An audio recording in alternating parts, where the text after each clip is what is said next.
Hello and welcome to Food Neighbourhoods on Monocle Radio. I'm Monica Lillis and once again we visit the places locals love for their food and drink. Today we head to the Italian Alps and the small hamlet of Alagna Valsesia at the foot of the Monte Rosa mountain range. Monocle's Lars Bevanger keeps returning there to ski, but equally tempting is the high-quality regional food and wine. Here he takes us on a tour.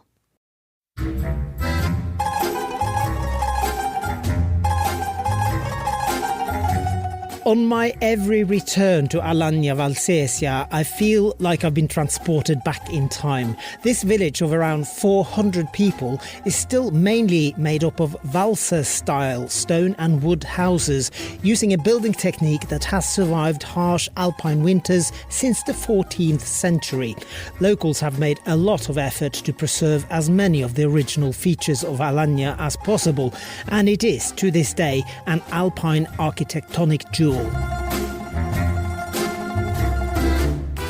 The food traditions here are as old as some of the houses, and the many small farms in the valley make amazing toma, a semi-soft cow's milk cheese related to the French tome, and a wide variety of salumi, or cured meats and sausages.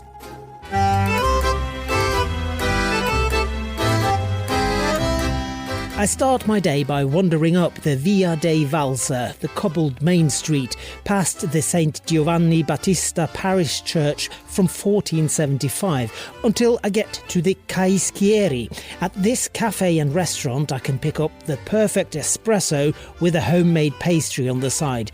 They open at 6:30 in the morning, 1.5 hours before the cable car up to the Monte Rosa massif starts operating. Conveniently enough, the Caischieri is right next to that cable car, and with an espresso and cornetto under my belt, I head up into the mountains above. To get ready for a day's skiing in one of the most spectacular and probably least crowded areas of the Alps, I do feel I need a bit more sustenance than coffee and a cornetto though.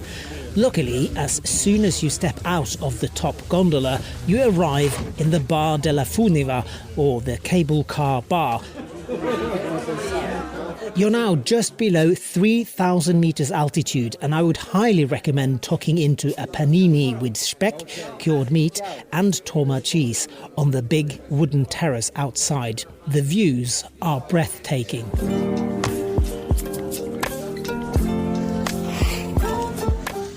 There's no lack of places to eat and drink on the pistes, and you'll be hard-pressed to try them all, even when spending a whole week in these mountains. I have yet to be disappointed by any of the cafes and restaurants up here. And after a day skiing, eating and drinking, I finally head back down the slopes towards Alagna. Not far from the bottom, but still high enough to have a splendid view across the village and the valley beyond, I stop at Der Schopf Vittine, a small restaurant right on the piste, which is especially popular with the local ski guides here. Vittine is a word from the Old Valser language, meaning to distant places. Luckily, this place is not too distant and also reachable on foot in the summer. Allora, il nostro piatto famoso. Der Schopf Vittine is run by the exuberant siblings Giada and Stefano, and it has a very relaxed, almost party atmosphere, which belies the very high quality of the cooking. We are famous for polenta, we are famous for pork meat, ribs, or cheek meat, you know, la guancia. In Italiano la guancia, cooking low temperature for a long time. And also the dessert is really good. And starter, bresaola, mochetta, it's like dry ham. And cheese. This valley is famous for cheese because many small farm. We produce the butter, milk, and cheese. Toma cheese, we are famous. How many different wines do you have here? Yes, this valley is famous for Nebbiolo. The grape is Nebbiolo, also Barbera. Despite all the exquisite meats and cheeses on the menu here, I must admit that the dish that really blows me away at Der Schopfwittiner is one of their starters. It is a tartare of salmon and guacamole on a bed of black Venere rice. Rice not from Asia, but from Piedmont. Yes, on top of all the great cheese, wine and prosciutto, this region is also Europe's largest producer of rice, churning out 1.6 million tons per year. Back in Alagna, with my skis safely parked for the afternoon and evening, I head to the Café de la Guide, where skiers and locals mingle for a chat about the day's excursions on the pistes, under a low, domed stone ceiling that makes you feel like you're in a cosy cave. This is a place mainly for drinks, but after 5 p.m. you can expect to experience the great northern Italian tradition of the apericena. This is a more substantial version of the drink and snack combo known as aperitivo. With your drink, you get plates of salumi, cheese, polenta and sausage, olives and nuts. The drinks and light bites are meant to open up your appetite for dinner, so don't overdo it, no matter how tempting. One is fruit of wood marmalade, the other one is apricot marmalade. If the small Café della Guide is full, just head right next door to Bar La Miacceria, named after the famous miacce flatbread that is typical for Piedmont, served with salami, toma cheese, melted butter or jam. Of course, you cannot visit Alagna Valsesia without sampling some of the amazing wines that the Piedmont region is famous for. Among them are my favourites, Barolo and Barbaresco, both made from the Nebbiolo grape.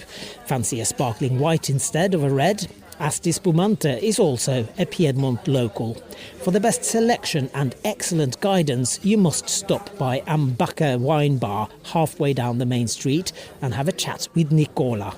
You can have a look up there and you will see the two best bottles that we have over there. Both of them are from the house Gaia, that is the famous house in Piemonte.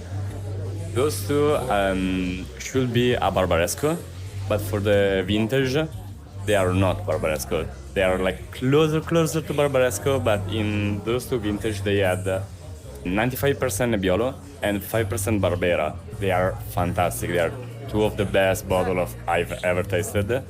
So what makes this region good for wine growing? And I mean, it's quite far north.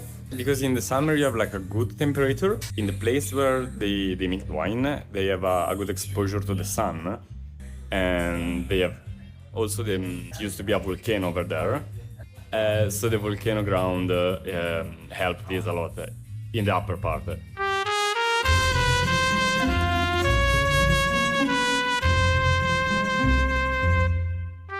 Finally, it is time to choose a place for dinner, and again, you're spoilt for choice. Most places here do stay open late, including the Caschieri, where I had my first espresso of the morning. But for a truly haute cuisine experience, or rather an alta cucina experience, look for the fairy-light decorated footbridge across the Sesia River, which takes you to Zamtaci, another Walser language term meaning the place of the canopy. Set in an old Walser-style hut, this place prides itself on serving very local ingredients, and we're talking a few kilometres here. If you only have space for one dish after a long day of eating and drinking in and around Alagna, I implore you to try their bauletti, a type of ravioli, filled with a Barolo stew and served with truffle and a fresh parmesan slice. Buon appetito!